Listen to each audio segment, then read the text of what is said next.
औज़ुबिल्लाहिमिनश्शैतानिर्रजीम बिस्मिल्लाहिर्रहमानिर्रहीम अल्हम्दुलिल्लाह रब्बिल आलमीन। तमाम हाज़रीन महफ़िल को मेरी तरफ़ से खुश आमदीद, अस्सलाम वालेकुम। मैं पहले आज की थोड़ी सी तकरीब के बारे में एक बात करना चाहता हूँ। बेसिकली मैं माज़रत ख़्वाह भी हूँ, सब जो हमारी बहनें और हमारे भाई थोड़ा सा वेट जिनको करना पड़ा। बेसिकली ये जो फंक्शन था ये वाला फंक्शन नहीं था। आज का जो थीम था हमने वाज़े लिखा था कि ये नहीं है। आज के विज़िट का, आज का जो फंक्शन था इसका मेन नुक्ता इसका विज़िट था साइडों के ऊपर। तो वो 3-3.5 घंटे का तो ये तो नहीं हो सकता 3 घंटे विज़िट करें और फिर लोगों को बिठाएं। तो आप सबको थोड़ी सी जहमत भी हुई होगी। तो मैं आप सब से माज़रत ख़्वाह भी हूँ, क्योंकि जिनको पता नहीं था कि इस प्रोग्राम की तरतीब क्या है। तो सिर्फ हमने अपने दोस्तों के लिए एंड पे जो थोड़ी सी गैदरिंग रखी थी कि सबको पानी, चाय और खाना मिल जाएगा। जो सारे दिन से वो थके हुए हैं तो थोड़ा सा वो रिलैक्स करके जाएंगे। तो बेसिकली हमारा आज कंसेप्ट जो था वो ये फंक्शन नहीं था, लेकिन इसके बावजूद देखें ये कितना बड़ा फंक्शन हो गया। और हम तो आपको पता है कि फैसल टाउन की जो मैनेजमेंट है वो बड़े कलरफुल फंक्शन जो है वो अरेंज करती है, और वो फैमिली फंक्शन होते हैं ताकि हमारे जो मेंबर, हमारे आरईसी, हमारे दोस्त, हमारे अहबाब सब लोग अपनी फैमिलियों के साथ, अपने दोस्तों के साथ, फ्रेंड्स के साथ छुट्टी के दिन एक पिकनिक के लिए इधर आएँ और आप आकर एंजॉय करें। आपको अच्छी इन्वायरमेंट मिले, अच्छा फूड मिले और अच्छा एक तकरीब मिले। आपको पता हम बहुत छोटी तकरीरें करते हैं और पूरे टाइम पे हम फंक्शन शुरू करते हैं और 1 घंटे के अंदर अंदर वाइंड अप करके 2 घंटे में खाना खा के हम निकल जाते हैं। तो आज जो डिले हुई है वो क्योंकि अनाउंस थी कि 3 से 3.5 घंटे का भी विजिट था। एग्जैक्ट 1 बजे विजिट स्टार्ट हुआ, 4:15 बजे ख़त्म हुआ और उसके फ़ौरन बाद आपको ये फंक्शन जो है वो शुरू हो गया। तो ये मैंने कहा मैं थोड़ा सा आपको एक्सप्लेन कर दूँ। अब मैं 2-3 चीज़ें, टाइम थोड़ा है लेकिन मैं 2-3 चीज़ें, खाना तकरीबन तैयार है, 2-3 चीज़ें मैं एक्सप्लेन करना चाहता हूँ। सबसे पहले मैं 2-3 कम्युनिटी को अटेंड करना चाहता हूँ। एक वो लोग हैं जो हमें लैंड प्रोवाइड करते हैं, उसमें हमारे जो ज़िम्मेदार भाई हैं, जो लोकल हैं, जो इन्हीं गांव के लोग हैं, मैं उनका भी नाम लेना चाहता हूँ। इतनी बड़ी अचीवमेंट हम कभी ना करते या कर सकते अगर जो लोकल लैंड लॉर्ड हैं या नोटेबल लोग हैं, जो लोकल ज़िम्मेदार है, वो हमारे साथ तावन न करते। नंबर 2, जो हमारे लैंड सप्लायर हैं उन्होंने आउटस्टैंडिंग हमारा साथ तावन किया और उन्होंने हमारा बड़ा साथ दिया। और फिर उसके अलावा जो इधर सोसाइटियाँ थी उन्होंने हमारे साथ बड़ा आउट ऑफ द वे जाके तावन किया। किसी ने अपनी सोसाइटी के लिए ज़मीन खरीदी हुई थी, किसी ने 500 कनाल खरीदी थी, किसी ने 1000 खरीदी थी, किसी ने 2000 कनाल खरीदी थी। बेशुमार इधर सोसाइटियाँ थी, मैं उसका अब नाम नहीं लेना चाहता हूँ। तमाम मालकान ने अपना दिल खुला किया, अपना सीना खुला किया। उन्होंने भी कोई ख्वाब देखा हुआ था, किसी ने 500 कनाल का देखा था, किसी ने 5000 कनाल का देखा था। उन लोगों ने भी हमें अपनी सोसाइटियाँ जो है वो सिलेंडर की, और बेशुमार सिलेंडर की। एक होता है कोई 1-2 सोसाइटी खरीदना, इतना बड़ा शहर बनना ये कोई 2-4 सोसाइटियाँ या 2-4 10-20 हज़ार कनाल की बात नहीं थी, ये बड़ी बात थी। तो इसके लिए हमारे ज़िम्मेदार भाइयों ने अपना सीना वसी किया और अपने बाजू खोले। हमारे लैंड सप्लायर जो कि 90% लोकल थे उन्होंने हमारा साथ दिया, और जो सोसाइटियों के मालिक थे उन्होंने साथ दिया। तो मैं उन सब का बहुत ज़्यादा शुक्रिया अदा करना चाहता हूँ और उनको खराज तहसीन भी पेश करना चाहता हूँ। नंबर 2, आपको पता है हमने ज़िंदगी में जो भी काम करते हैं हम चाहते हैं कि अगर उस फ़ायदे का फ़ायदा, अगर उस चीज़ का फ़ायदा सबको नहीं होना तो ये तरक्की नहीं है। एक चीज़ में इंसान बहुत तरक्की कर ले, 10 चीज़ें आपकी घर में नीचे रह जाए तो वो ये तरक्की नहीं, इक्वल तरक्की है। हमारी इधर जो स्कीम है हमने एक ट्रेंड चेंज किया, ये सब जिम्मेदार बैठे हैं। इस चक्री रोड के ऊपर कोई 2 लाख रुपए कनाल की ज़मीन की बात नहीं करता था। आज हम जिसको हवाई ज़मीन कहते हैं, जिसको बगैर कब्जे के ज़मीन कहते हैं, वो भी हम 12 से 13 लाख रुपए कनाल या 11 लाख से 13 लाख रुपए कनाल ज़मीन खरीद रहे हैं। जी मैं मिनिमम प्राइस बता रहा हूँ। और जो कब्जे वाली ज़मीन है वो हम 14 लाख से लेकर 16 लाख मिनिमम में आपको प्राइस बता रहा हूँ जिसके ऊपर हम ज़मीन खरीद रहे हैं। तो फैसल टाउन के आने से क्या हुआ कि इस इलाके में एक रवायात तब्दील हो गई। हमने सिर्फ पैसा नहीं दिया, जमीन की प्राइस नहीं बढ़ाई, हमने लोगों को प्राइस बढ़ाने के साथ नकद पेमेंट दिया। जिसका 6 अरब बना है उसको एक दिन में 6 अरब मिला है, जिसका 3 अरब मिला है उसका एक दिन में 3 अरब दिया है, जिसका 9 अरब बना है उसको एक दिन में 9 अरब दिया है, जिसका 1 करोड़ बना है उसको एक दिन में 1 करोड़ दिया। ये इस इलाके में लोगों ने नहीं देखा था, ये ट्रेंड नहीं उन्होंने कभी देखा था कि नकद पैसा भी कोई हो सकता है या लोग दे सकते हैं। हमने लोगों को कहा कि उधार तो हमारी बुक में नहीं पिछले 35 साल से लिखा हुआ, हमने 15 प्रोजेक्ट बताए, उधार की तो हमने कभी बात की ही नहीं है। हमने जो पेमेंट देनी है रेट भी उधार वाला दिया और पेमेंट नकद दी। क्यों?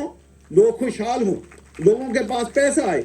यही वजह है कि जो फैसल टाउन को जमीनें बेचते हैं वो आगे जाकर बहुत बड़ी इन्वेस्टमेंटें भी करते हैं, वो आगे जमीनें भी खरीदते हैं, गाड़ियां भी लेते हैं, घर भी लेते हैं, कमर्शियल प्लाजे भी लेते हैं, क्योंकि उनके पास बाइंग परचेजिंग पावर जो है वो बहुत ज्यादा आ जाती, पैसा भी ज्यादा और पैसा भी लग। तो ये हमने जिम्मेदारों के साथ एक सलूक किया। कोई आदमी किसी के पास जमीन है, वो हमारे REC जो हमारे लिए जमीन का काम करते हैं इंतहाई ऑनेस्टी के साथ करते हैं। हमारे सब लोग हमारे साथ जो काम करने वाले वो अच्छे हैं, मैं सबको अप्रिशिएट करता हूं। तो ये फायदा हमने जिम्मेदारों को बचाया। दूसरा फायदा क्या होगा आने वाले वक्तों में? ये नहीं होगा कि ये एक उनकी जगह पे शहर बन जाए और जिम्मेदारों को हम इधर से फारग कर दे। हमारे ज़हन में 2-3 मंसूबे हैं इनकी तरक्की के लिए अभी, क्योंकि हमने डेवलपमेंट स्टार्ट नहीं की। जब डेवलपमेंट स्टार्ट होगी तो उसमें 80% जो मशीनरी और जो लेबर है वो लोकल इस्तेमाल करेंगे, इन लोगों की करेंगे, ताकि इन लोगों के लिए रोजगार का इंतजाम हो। बजाय कि मैं एक बात कहता हूं, आप इस्लामाबाद की मैं मिसाल देता हूं बजाय बाहर की दूं। एक ही मिसाल में 3 चीजें मैं बताऊंगा। E11 में सेक्टर भी है, सेक्टर E11 में इस्लामाबाद की बात कर रहा हूं F11 के साथ। यहां मेरी 3 स्कीमें मैंने बनाई थी, वहां पे सेक्टर भी है, उसके साथ विलेज भी है और उसके साथ CDA का ब्लू एरिया भी है। 3 चीजें एक ही जगह पे, एक ही जमीन की ग्रेडिंग है भाई, एक ही, उसका नाम है गोलड़ा शरीफ। गोलड़ा शरीफ में जमीन 2 करोड़ रुपए कनाल नहीं है। साथ मेरी सोसाइटी बनी है जो मैंने 2,88,000 का प्लॉट लोगों को दिया था। आज 500 गज, पूरा कनाल भी नहीं, 500 गज का प्लॉट वहां पे सरदार साहब ने जैसे बताया 12 से 16 करोड़ रुपए का, सेम गोल्डन। जबकि उसके साथ ब्लू एरिया है जिसमें 1 कनाल का प्लॉट 2 अरब रुपए का। तो मेरी खदारा जे लोकल लोगों से दरखास्त है कि अगर कोई ये समझे कि मैं विलेज में अपना महल बना लूंगा और अपने बच्चों की जिंदगी को अपलिफ्ट करूंगा, तो वो एक गलत फहमी है। इस तरह नहीं होती। गोलड़ा हर तरफ से इस्लामाबाद से गिरा हुआ है, तो क्यों नहीं उसकी जमीन महंगी भाई? और भाई महंगी बनती है किसी प्लानिंग से, किसी डिजाइनिंग से। तो उसकी प्लानिंग नहीं है, उसकी डिजाइनिंग नहीं है, लिहाजा आप उसको इस्लामाबाद के अंदर रखें या जहां भी रखें, उसका फायदा नहीं है। जैसे इंसान का जिस्म है बहुत खूबसूरत है, इंसान अशरफुल मखलूकात है, लेकिन अगर उसमें कोई कैंसर आ जाए या कोई इसमें ऐसी गदूद आ जाए तो वो क्या वो फायदेमंद है? वो भाई वो एक पैच है आपकी जिंदगी का, एक लोथड़ा, बदतरीन लोथड़ा आपके जिस्म में है। तो ये जो गांव वाले हैं, मेरी इन लोगों से एक दरखास्त है कि अपने बच्चों को भी, उनका भी राइट बनता है कि वो तरक्की भी करें और उनकी भी बीवी बच्चों का हक बनता है कि वो एक खूबसूरत माहौल, एक खूबसूरत शहर में रहें। और उसके लिए अगर उन जिम्मेदारों को अपनी जमीनों के बदले या किसी पैसों के बदले, किसी चीज के बदले हमसे प्लॉट चाहिए, और प्लॉट भी किसी अच्छी गलियों में चाहिए। जिम्मेदारों को ये डर होता है कि जी देखें हम अपने मोहल्ले में बैठे, हम ये मलक बरादरी का मोहल्ला है, ये फलां का मोहल्ला है, ओ भाई आप हमसे प्लॉट ले, अपनी बरादरी समेत लें, बताएं आपको 10 प्लॉट चाहिए, 20 चाहिए, 100 चाहिए, किस बरादरी को कितने चाहिए। वो कहते हैं हमें पूरी की पूरी गलियां इकट्ठी कर दे। उससे क्या होगा कि हम उनको इकट्ठे प्लॉट दे देंगे, एक गली में, 2 गली में, समझे कि वो बरादरी इकट्ठी की इकट्ठी भी होगी और एक शहर में भी आ गई। तो ये भी इंशाल्लाह ताला हम अपने जिम्मेदारों से तावन करेंगे। जो लोग इस शहर में अभी से मनसूबाबंदी कर लेंगे अपने बच्चों के लिए कि हमने साल बाद, 2 साल बाद, 5 साल बाद इधर अपने बच्चों का घर बनाना है, उनके लिए इससे बेहतर मौका नहीं आएगा। ना लैंड की एफिलिएशन के अगेंस्ट आएगा, ना पैसों के अगेंस्ट आएगा। ये चीजें उनके कंट्रोल से बाहर हो जाएंगी। एक तरक्की है, उसने होना ही होना है। अगर वो अपने गांव में भी रहेंगे, नहीं आना चाहते, तो हमें कोई एतराज़ नहीं है। हमारी पॉलिसी है, जहां भी हमने स्कीम बनाई है, जो लोकल कब्रिस्तान है, बेहतरीन दीवारें करके हमने उन कब्रिस्तानों को प्रोटेक्ट किया है कि ये उनके बड़ों की कब्रें हैं, तो ये कब्रें प्रोटेक्ट सारी जिंदगी के लिए रहनी चाहिए। उन बच्चों के लिए भी वही क्रिकेट ग्राउंड, फुटबॉल ग्राउंडों में दाखिला की इजाजत देंगे, जो हमारी सहूलत होगी वो उनको भी देंगे, ताकि उनके बच्चे भी वो कम से कम फैसिलिटी तो वो एंजॉय कर सके। तो हमारा ये हमेशा से एक वतीरा रहा है कि जो तरक्की होती है उसके समर लोकल लोगों को भी पहुंचने चाहिए, जो हमारे साथ काम करते हैं उनको भी पहुंचने चाहिए। इसी तरह मैं दूसरी एक मिसाल अपने आरईसी की देता हूं कि जो हमारे आरईसी भाई हैं, इन्होंने हमारा बड़ा साथ दिया, हर काम में दिया। ये हमारी एक टीम का हिस्सा है, ये हम एक फैमिली की तरह ट्रीट करते हैं। आप देखें, आज छुट्टी के दिन आप अंदाजा करें, विजिट के नाम पे भी कभी इतनी दुनिया इकट्ठी हो सकती है। वो इतनी दुनिया तो सियासी आदमी को एक जलसे के लिए बुला ले, वो खुश होकर आएगा कि मेरा तो इतना जलसा नहीं हो सकता। आपने एक विजिट के नाम पे दुनिया इकट्ठी कर ली, और विजिट भी कहाँ, जंगल का, जिसमें ना कोई सड़क है, ना कोई पुली बनी हुई है, मिट्टी मिट्टी, पता ही नहीं किधर जाना है। तो इतने बुरे माहौल में आपने विजिट के नाम पे हजारों बंदा, 2-3 हजार बंदा आपने विजिट के नाम पे आपका इकट्ठा हो गया। तो ये इन दोस्तों का, हमारी रियल एस्टेट बरादरी का, और हमारे कस्टमर का, जो हमारा मेंबर है, जिसको हम अपनी रीढ़ की हड्डी समझते हैं। हमारी इस कंपनी का एक ही मोटो है कि हमारा जो क्लाइंट है, जिसने हमारे पास पैसा लगाया है, हमने हर हाल में उसके पैसे की, वो हमारे पास अमानत है, हमने उसकी हिफाजत करनी है। और उसको एक दिन इतना अल्लाह की मेहरबानी से उसके ऊपर हमने अपनी मेहनत करनी है, और अल्लाह से मदद मांगनी है कि उनका पैसा 4 गुना, 5 गुना, 6 गुना, 10 गुना बढ़े। तो ये हमारी है। तो मैं अपने आरईसी का भी और अपने क्लाइंट का भी, अपने मेंबर का भी, वो भी मैं बहुत ज़्यादा शुक्रगुजार हूँ। तीसरे, हमारी जो टेक्निकल टीम है, जिसमें हमारा स्टाफ, इस साइड के कर्नल मीरा बख्श साहब हैं, वो एडमिनिस्ट्रेटर है, उनके नीचे एक बहुत बड़ा स्टाफ है। हमारे टाउन प्लानर, हमारे आर्किटेक्ट, हमारे साथ जो हेड ऑफिस का स्टाफ है, उन सब का भी मैं शुक्रिया अदा करता हूं कि इस तरह की बड़ी बड़ी जो अचीवमेंट होती हैं, उनके पीछे उनकी भी बहुत लाजवाब मेहनत है। वो सुबह से लेकर शाम तक वो भी काम करते हैं। तो ये जो शहकार बनते हैं, ये इन सब दोस्तों की मेहनत का नतीजा है।